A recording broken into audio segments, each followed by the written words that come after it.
Can you really get out of the rat race and be more effective in your work and life by sleeping? Well, the short answer is yes. There are ways you can leverage the power of your mind while you sleep. That's what today's episode is all about, so stay tuned. The following was recorded in front of a live studio audience at the Studio 21 Podcast Cafe. This is the United Podcast Network. Welcome to Rat Race Reboot.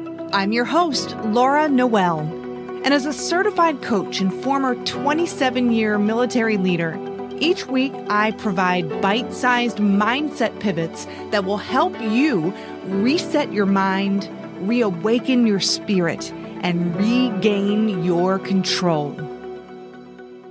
Hello, and welcome back to another episode of Rat Race Reboot. I love this subject. It's something that I always intuitively felt like I could reinforce beliefs and learning while I was sleeping in different ways by listening to things and, self-hypnosis and meditations and things like that. But I kind of went down the rabbit hole a little bit this past week because I was reading a book called Neuromyths, and it's debunking some myths that are out there about the brain. And it got me reading some more articles in my functional neuroanatomy classes this semester. But what we do know is sleep is, of course, vital to recharge your mind.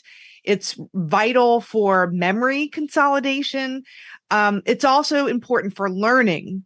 But there is a misconception out there that you can learn something new while you sleep. Like, for example, if you didn't know how to speak French and you never took a lesson before, that you could play recordings of French over and over and over again while you sleep, and then you'd wake up and know French.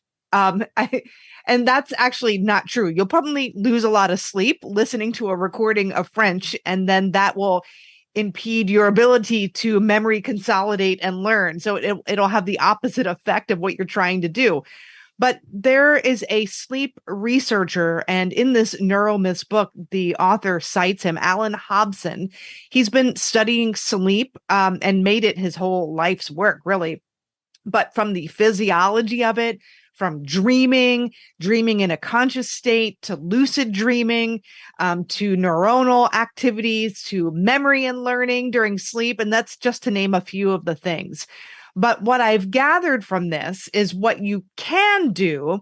First of all, you can't learn information that you haven't already learned while you sleep. So you're not learning new information while you sleep.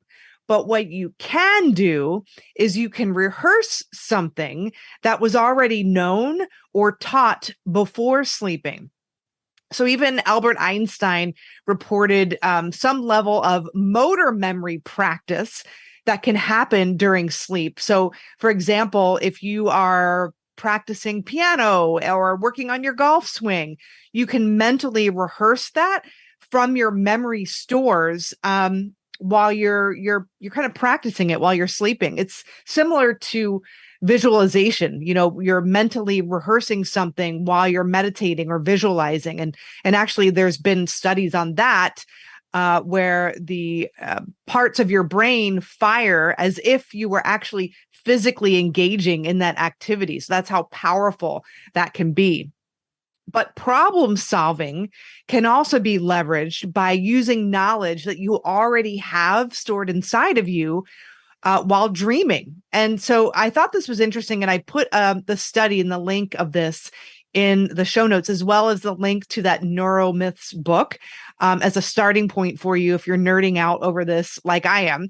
But there's new studies that have been shown where there's non-rapid eye movement during sleep is important for consolidating memories. And this can be seen in sudden spikes of brain activities in an EEG. And scientists have also found out that although we can't learn new information during sleep, we can reactivate it and strengthen memories by using auditory cues, things that we hear. And what I thought was really interesting is researchers from the University of York in the UK, they studied, I think this was in like 2019, so it wasn't that long ago.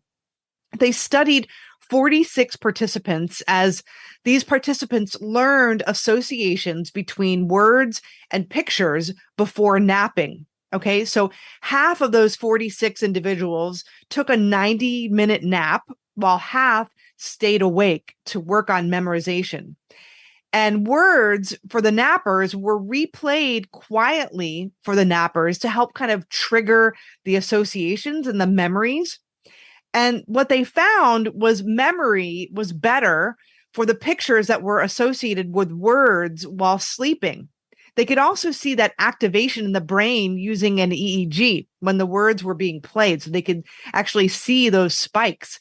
So in a nutshell, it suggested that while you're awake and you learn things, you can reactivate those learnings while you're asleep by placing emphasis on them and ensuring that they're kind of important and they're being activated, right before you're sleeping, in fact. And so it was the auditory, it was the words that were being played that kind of reactivated and re-energized those memories while the brain was kind of making sense and consolidating those memories and making sense of them. So how can you leverage this idea for yourself when you are trying to be better at something, when you're trying to memorize something or set up a new feeling in your energy, or you're wanting to memorize a speech, or maybe you are working on French and you want to be better at it? I would suggest, based on some of these findings and some of the other things that I've been reading, is that background noise. Maybe there's background noise that you listen to all the time when you're studying this particular lesson in French, or maybe you could record yourself listening to some white noise with memorization and vocabulary words kind of playing in the background very faintly. But that would activate the memory in your memory stores. That would activate that goal or that learning that you want to bring to the forefront of your mind. I think there's implications for this in terms of how you want to. I always talk about seeing yourself in the goal fulfilled and remembering what that feeling feels like. So I feel like affirmations to music could be very powerful. Just playing very, subliminally, oh my gosh, say that 5 times, subliminally in the background. That could be really helpful. But another way I feel like this could be really helpful is you can leverage this idea for problem solving and making better decisions. How many of you times have you heard, sleep on it, you'll be clear in the morning, right? Well, there's good reason for that. And sometimes we can be grappling with a decision that we want to make, and maybe we want to get the problem outside of ourselves. So we write it down on a piece of paper and we sketch out all of the pros and cons. And maybe we come up with several pages or many, many line items of pros and cons. And then we still find ourselves stuck in indecision. We're more confused than ever. And there's a reason for that. And it's because there are too many choices there at play for you to really consciously entertain and sift through. That's a lot, and that's taxing on your brain. So there's power in kind of sleeping on it and allowing yourself to kind of think of that problem or that question that you're grappling with. And that in and of itself is letting your mind know that this is important to you, and then letting it go, taking a nap, taking an hour nap or a 90-minute nap, or thinking about that problem that you want to solve before you go to bed. And then when you wake up, you let your brain kind of process it for 8 hours. And you might find that you're more clear when you wake up in the morning. I've thought of this when I was trying to decide, do I retire from the service now or do I do it later? And I found myself in a head spin, kind of weighing all the pros and cons. But when I woke up in the morning, I'm clear. I feel good about this. It's because you're not kind of getting emotionally charged with the data, and you're not being overwhelmed by the data. And you're letting your brain get to work and do what it does. And it's prioritizing, it's consolidating. And so that's why things can seem more clear to you after you've kind of taken a little nap or a pause. So, some ways that you can kind of operationalize this, if you're struggling with a problem, sometimes we can get ourselves into a head spin by focusing too much on the problem. We're thinking about the stress, all the things that could go wrong. And in order for us to really allow these mechanisms to work in the background for us, I always say the answers are inside of you. So allow that to bubble up. But think about the problem that you're faced with. And I think a great idea would be to have, like, if you're going to sleep or you're about to take a nap or you're turning in for the night, have a notebook near you on your nightstand so that if your head is kind of thinking about the day and all the things that you got to do, take a couple moments to write those things down, get them out of your head and on a piece of paper so that you can get out of your head for a few moments and relax before you go to sleep. But think about that problem that you're faced with, or that question or that decision that you want to gain clarity on, and then let it go. Do a body scan. And there's so many apps. I like to use Insight Timer, and I'm not a sponsor for Insight Timer. I just use it. I enjoy it.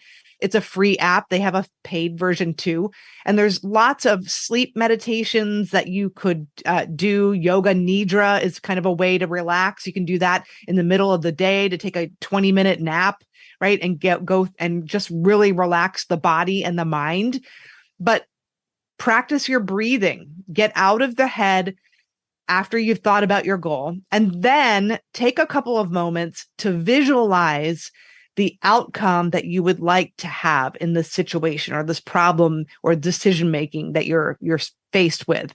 Even if it's just, I want to feel clear about the decision I make and I feel good about it and I feel at ease and peace. Imagine what that would feel like, and then go to sleep and then wake up with a clearer mind in the morning. You're allowing your brain to kind of do the heavy lifting for you. And I guarantee you're going to find that you're a lot more clear when you wake up. You're a lot more focused, and you're not diffused with your energy.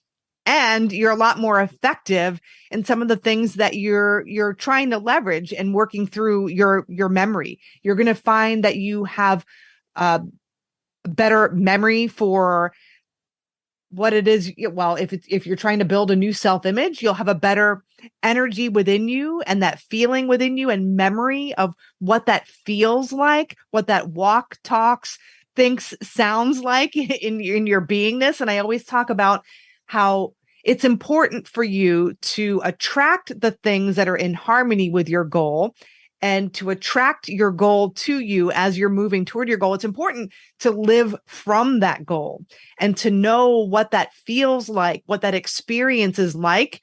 It's important for you to make decisions like the person you want to become. But in order for you to do that, you have to get in the energy and the vibration of that person now before you've manifested the goal. And so you can use this headspace in your memory by setting yourself up for success, by visualizing your goal. How do you want to show up? How do you want to be? What are some affirmations that you want to remember and align with? And that's going to help you when you're sleeping actually align with that. So it becomes a part of your DNA. It becomes a part of your beingness. And you can use some of these tools.